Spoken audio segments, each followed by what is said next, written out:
नमस्कार, 12 जुलाई की शाम आप हैं मेरे साथ रेड टीवी रेडियो न्यूज पर, जहां देश विदेशी खबरें लेकर के आती हूं मैं रश्मि नेगी बेस्ट।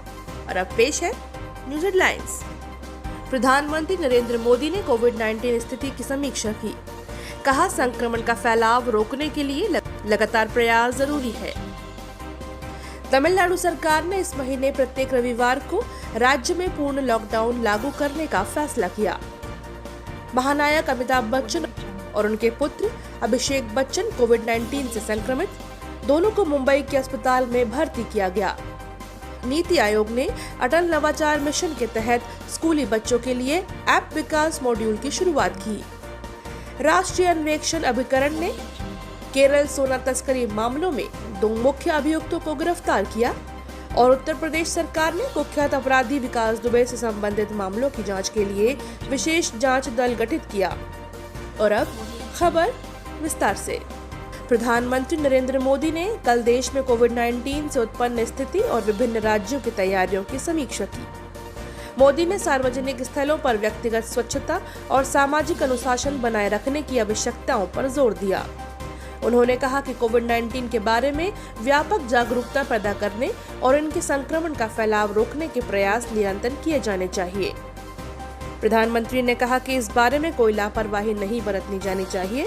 उन्होंने दिल्ली में महामारी की स्थिति पर नियंत्रण केंद्र में राज्य सरकार और स्थानीय प्राधिकरणों के प्रयासों की सराहना की। अन्य राज्य सरकारों से कहा कि उन्हें भी समूचे दिल्ली एनसीआर क्षेत्र में कोविड-19 महामारी का प्रकोप कम करने के लिए उठाए गए कदमों जैसा दृष्टिकोण अपनाना चाहिए।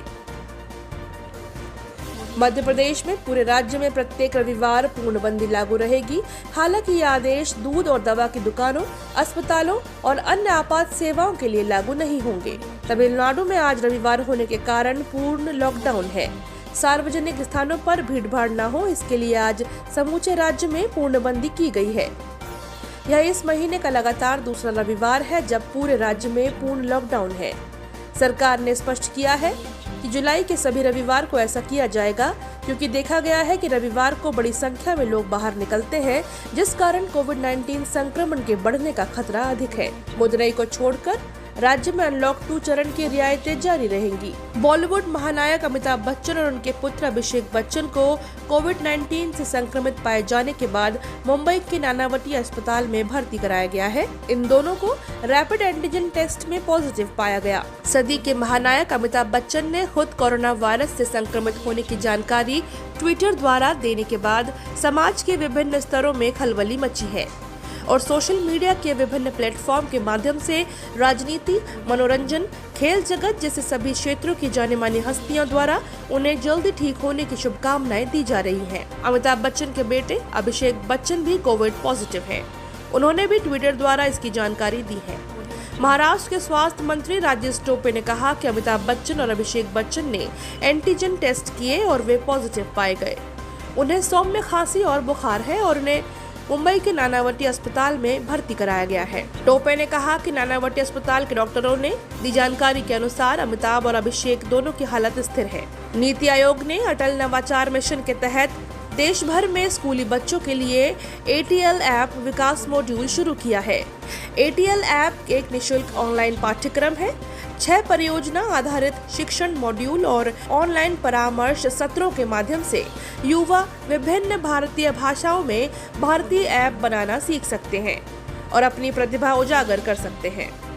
ऐप बनाने के लिए स्कूल शिक्षकों में क्षमता और कौशल निर्माण के वास्ते AIM ऐप डेवलपमेंट पाठ्यक्रम पर सर्वाधिक प्रशिक्षण सत्र आयोजित किए जाएंगे। नीति आयोग के मुख्य कार्यकारी अधिकारी अमिताभ कांत ने कहा कि कोविड महामारी के कारण कई बड़ी बाधाएं आई हैं, जिनसे प्रौद्योगिकी की मदद से निपटा जा रहा है। उन्होंने कहा कि भारत को आत्मनिर्भर बनाने के लिए प्रधानमंत्री लोगों को प्रौद्योगिकी और नवाचार का इस्तेमाल करने के लिए प्रोत्साहित कर रहे हैं। उन्होंने कहा कि युवा भारतीयों के लिए कम उम्र में नए कौशल सीखना बहुत जरूरी है।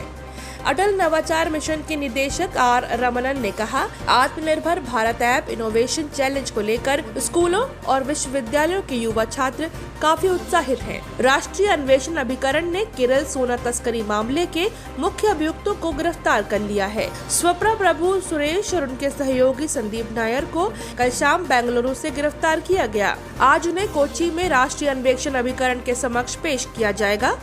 सीमा शुल्क विभाग ने 5 जुलाई को तिरुवनंतपुरम अंतर्राष्ट्रीय हवाई अड्डे पर राजनयिक सामान के साथ आया 15 करोड़ रुपए मूल्य का 30 किलोग्राम सोना जब्त किया था।